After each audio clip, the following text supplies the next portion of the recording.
Good afternoon, everyone. Hold on one second. I forgot to turn the light on, Tom. Anyway, this is Super Bowl Sunday. I'm Gene, and welcome to our very first Sunday episode of Hanging with Uncle. Before we get started, please hit that subscribe button. Help us get to 1,000 subscribers. Hit that like button. It lets the universe know we exist out there.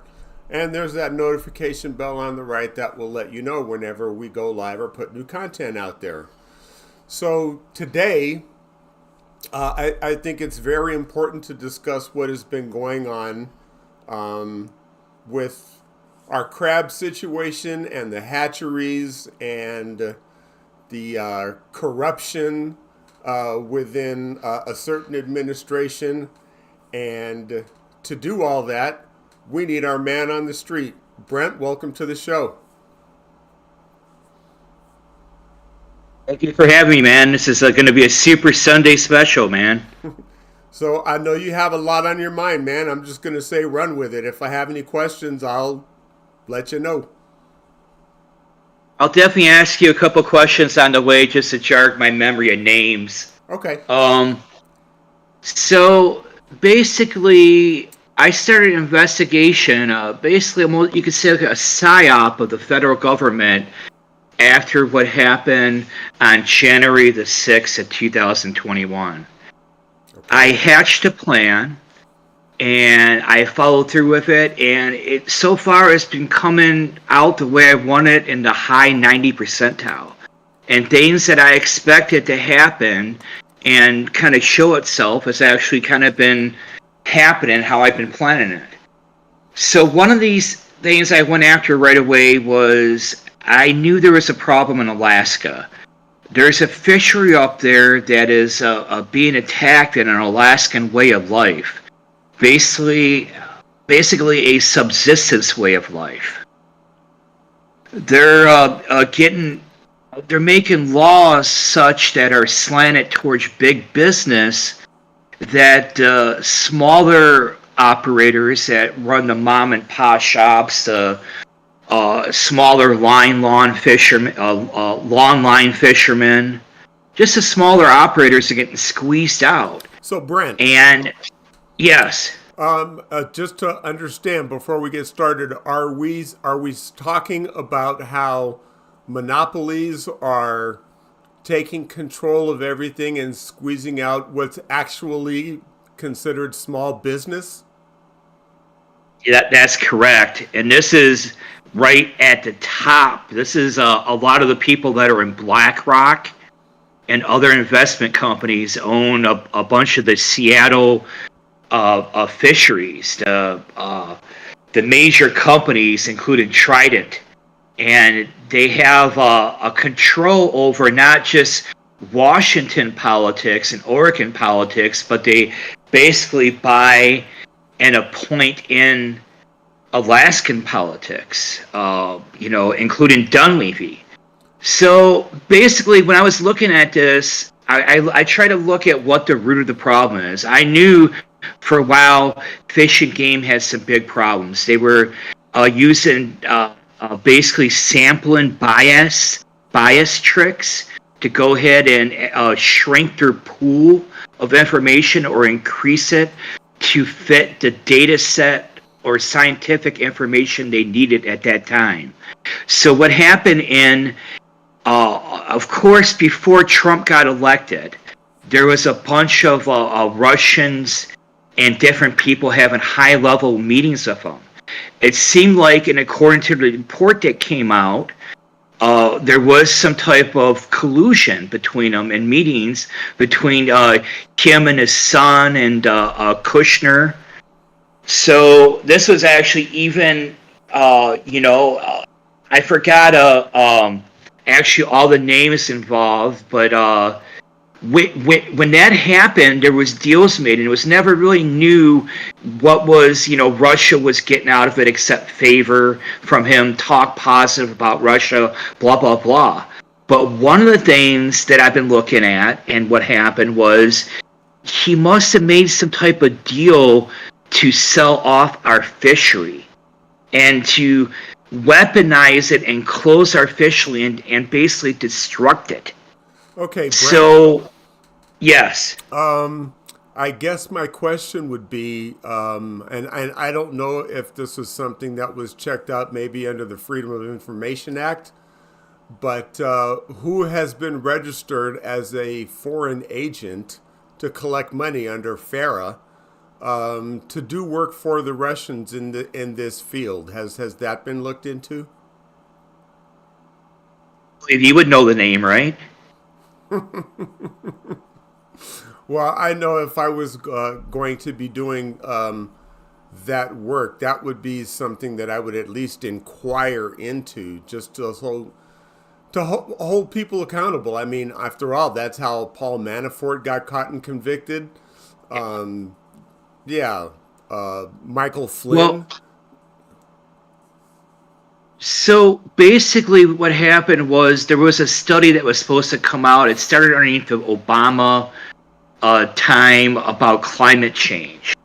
It finally came out in 2017. And at that time, of course, Trump was denying everything to do with climate change. It doesn't exist. The EPA was appointing people like Scott Pruitt, Yeah, Scott Pruitt. uh, okay, to go ahead and lead the EPA and make regulations basically towards big oil and make it easier for them to develop oil fields, do whatever. So climate change, you can remember him arguing with the California with Newsom when the fires were going on about how there's no climate change, blah blah blah. Whatever Right. he was saying, it was it. But all of a sudden, one case when that study came out in 2017, they used that study and published it only on NOAA. The Department of Commerce could have actually published that, along with the EPA that Scott Pruitt ran. He didn't publish it. It was ran on NOAA for some strange reason. It So was released on, listen to this, it was released on Good Friday, on the Thanksgiving Day weekend. You know what happens on Fridays, right? What is that called, Gene? that that's called dump truck news. It just gets dumped because Fridays traditionally was insignificant for news days, and that is, of course, until Orange Jesus came along. But I do remember Scott Pruitt telling the courts that they should follow EPA's guidelines, which were totally flying in the face of reducing carbon emissions and trying to do something about climate change. I do remember Scott Pruitt being involved in that. Nobody in his administration he was given directions to, except, like I said, one for some strange reason, like I said, was Noah, and didn't, people don't understand why that was going on, but he didn't really ever talk about it. That's because But what they started pushing right away was climate change, everything, all of a sudden. yeah. Now every problem in the ocean all of a sudden is because of climate change. So what happened was eventually by 2021, it was decided probably in 2020, because there's an advisory board called the North Pacific Fish Management Council. They make advisory decisions that basically NOAA usually rubber stamps. So But then that's according to the administration at that time. well, see, So NOAA's a Trump, private organization. They're a private company. They're not a government. Not a government agency, I believe. So that's where the problem was in the conflict of butting heads with the EPA and NOAA. or they're both underneath the Department of Commerce. I know that. NOAA is underneath the Department of Commerce. So if they're not, No, they're their own if they're separate. private, if they're a private business, they're still underneath jurisprudence of the federal government's statutes. I think because of their involvement with the Department of Commerce. Maybe I got to look fully into that, and Well, maybe you're right. You know. I do know that Commerce and EPA are two totally separate agencies. So they don't they're not under the umbrella. So like Homeland Security under their umbrella is Border Patrol, the Coast Guard, and things like that. But yeah, Commerce and EPA are two totally separate houses. So basically, what happened was they closed down the Alaskan fishery starting in about 2021. That decision was made in 2020. They closed it down for snow crabs, king crabs, red king crabs, the whole 9 yards. And everything they said wasn't having to do with anything to do with them wanting to close it down, but also what the new fishery was doing. From 2018 on, they started allowing this new type of mid-trawl, basically right barely off the bottom fishery. They had a bane basically off the bottom to keep their nets down there, and what it's doing is it's destruction of an ancient coral. Your fish rearing habitat, crab nursery basically is being destructed. Our infrastructure, our environmental infrastructure has been getting destructed since 2018. And Scott Pruitt has been allowing that to happen. And I believe, yeah, now it's starting to come back to me. You're right. He was spearheading the destruction of that habitat. Well, that's NOAA actually allows it. NOAA now, where this gets in kind of funny at too is because of climate change, Gene. They're saying that they got to worry about what's happening with the climate, not to release carbon, blah blah blah. That bottom dredging, what they're doing with the trawling methods, is turning over the substrate of the bottom of the ocean, which is releasing carbon. Right. They're saying up to 1/10 of our carbon that is being released right now is coming from that type of fishery. And it's only happening in a couple places on Earth. Brent, so it's exacerbating the problem. Do you remember when we reached out to Representative Peltola from Alaska, correct? Oh, yeah. And I remember talking to her staff member. I don't want to mention any names. She was very, very pleasant to talk with. But, we were very transparent, said we did not live in Alaska. We were not representatives. But it was portrayed to us how she cared about everybody and wanted to know, how we felt. And, long story short, that was 3 months ago, and we've not heard a word. She has not bothered to contact us, not even just to say I'm not interested. And all going back again probably to the biggest part of what I find wrong in government, which is why I'm registered no party preference. We didn't put any money in her pocket. Yeah. Yeah, no, I told her I lived up there, and I know who you spoke to. I spoke to another lady there at the office. So we both reached out in different ways, and the only deal that she's really got done is, so this gets back to the crab. Now that our crab fisheries closed down, the price of crab is 3 times higher than it was 10 years ago. It tripled in price. Yeah. Guess who's getting the benefit for that? It's Russia. Russia's getting it, and it's so overflowing, and climate change isn't affecting this crab fishery, which was planted. This is an invasive species. It's flown into Sweden and helping their country. And they're working off the Alaskan business model. They even say it, that this is, that's why they got into doing it. Yeah. They were frustrated with these crabs at first, but they're so plentiful.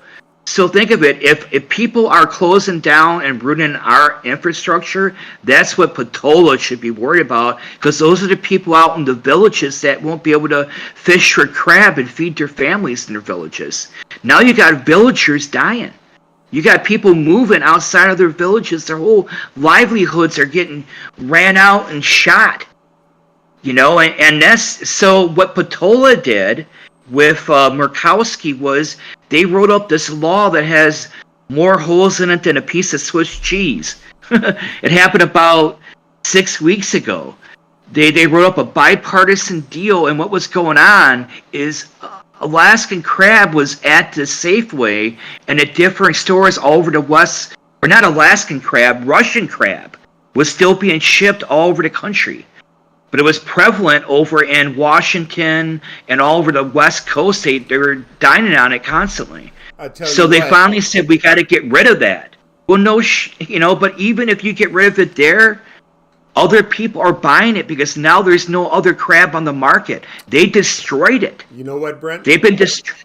What? I used to put crab legs in my gumbo, and I no longer do because of how much it costs to buy crab. It does. It's so crazy in price, and it was so plentiful. So what they're doing is they want you to buy the fake imitation crab, which is processed. You lose almost 90%, 80% of the value of it, It's of just fish. the nutrition. It's garbage. It's cod fillet. That's all it is, and they want to call it fake crab. And it's not even, like I said, it's hardly even crab. It's all like these preservatives. But now there's no other crab on the market. They're getting away with almost marketing it as real crab because it has 2% of this or that in it. Creating supply and demand. Supply and demand. People still want it. And if you want the real thing, now you're paying top dollar. Now that you're paying top dollar, Russia's getting supplying their war machine. So you see what the problem is? So this gets back to Trump again. So Trump, I believe, Trump made they made a deal with the devil, basically, I believe, to kill off this fishery, this way of life. Now they're trying to get rid of this weakening of the Supreme Court and also the Alaska weakening of their federal regulatory body so that big business could do whatever the heck they want up there. Alaska has now become the armpit of the planet to do whatever I guess you want over there because Trump has signed off on it with Putin and then put his stoochy Dunleavy's in. So what is Dunleavy's doing? Dunleavy, the governor, we had one of the most robust permanent fund dividends in 2021 and he fired the lady. She made $30 billion, brought up the fund by $30 billion in less than 10 years. Fired that lady, and now is sinking the fund where it's going to be not payable to the general public by 2026. Hardly anybody is even talking about this. So by that fund going away, that's going to hurt the villagers even more. Most people don't understand that they're paying $1 an egg maybe for a chicken egg. They were, now it's a little bit cheaper, maybe 75 cents an egg. But still, village life is very expensive. They count on that permanent fund dividend, which should be making money hand over fist. But why would you get rid of it? Because then you're dependent. Huh? Because big business wants it, and they get to deform it in kickbacks and campaign contributions. Exactly. They start funding their little pet projects for big business, and now all of a sudden you don't have any money, so now you're more dependent on big business to help Alaska, because now he just bankrupt Alaska. And they call big business small business. And I remember doing a whole show on that, like State Farm. Oh, he's a small business owner too. I'm sorry, but it cost $1 million to buy into a State Farm. Don't tell me you're a small business. Yeah, this is there has to be checks and balances, and it just seems like they would. Now it's the campaign season and everything that's going on. I knew if I would start looking at this investigation again, that stuff would be coming out. And stuff would be getting more and more clear to me as I understood what happened with all these laws. And what happened was I got involved with this online group called Stop Alaskan Trawler Group. So they started posting all these historical or data sets, models. We're talking about fishing models, and certain patterns started to come out. And everything started to line up in it. So I got ways to prove this financially according to when the laws were changing. I could do that through Freedom of Information Acts, but a lot of this stuff would take me way too long. I'm just doing this by myself. That's why I'm trying to get involved. And this is the problem is maybe I shouldn't be involved in NOAA in the operation, but I want cooperation. So I have reached out to a special agent. I hope he would get involved with that. And I also reached out to the regulatory body that I think can. Because there's so many different agencies and stuff that could happen with this, even with the IRS. So I would like the Office of Information the Office of Information and Regulatory Affairs to step Brent, in. Yes. So go ahead right now and let everyone know who you would like assistance from and how they can reach you to make this happen. Right now, I reached out to Don Yunker. He's a special agent with the National Marine Fisheries, or NOAA. He's in the Anchorage office. I reached out to somebody with Alaska Fish and Game, Mrs. Baker. I have reached out to a person named Sam Bergman with the White House Office of Information and Regulatory Affairs. If I start bringing out financial information more and more, and I start dumping this is actually going to make you guys look bad, because now I'm walking through your whole case when this could be handled behind closed doors. And that's what I've been trying to do from day one. And this is what I told your guy. I've been telling you guys this throughout. I handle this the right way. And the more I look into this, the more it's going to be me just dumping information. I'm in touch with all these different reporters and different people from all walks of life. Right now, I'm doing a climate change peer group with another government. So I understand climate change really well. And what I would like to do is get on your new vessel this springtime and test some of these issues that you're saying what's going on with the fishery, to get proper numbers to figure out where it is. I'd like to set up a test. I want to set up a control group. I will, I make sure there's no sampling bias. There's lots of things I could do, and you have a new research vehicle coming out this springtime, and I would like to have the opportunity to go ahead and debunk, or you could disprove to me what my theory is. But this is not going to end well if you keep on not doing anything about it. This is election season. There's a reason why I do what I do, believe me. And I know that all the cards are on the table right now. Everyone wants a win. Well, I need a win for the little guy. If we can't even take care of our people in America, who are we? So please help. Joe Biden, whoever, Sam Bergman, please give me a call. Brent, thank you very much for sharing that information with us. And thank you again for listening. I hope everybody enjoys the Super Bowl. And personally, I've always rooted for the underdog. So I hope Brock Purdy, Mr. Irrelevant, gets a Super Bowl ring.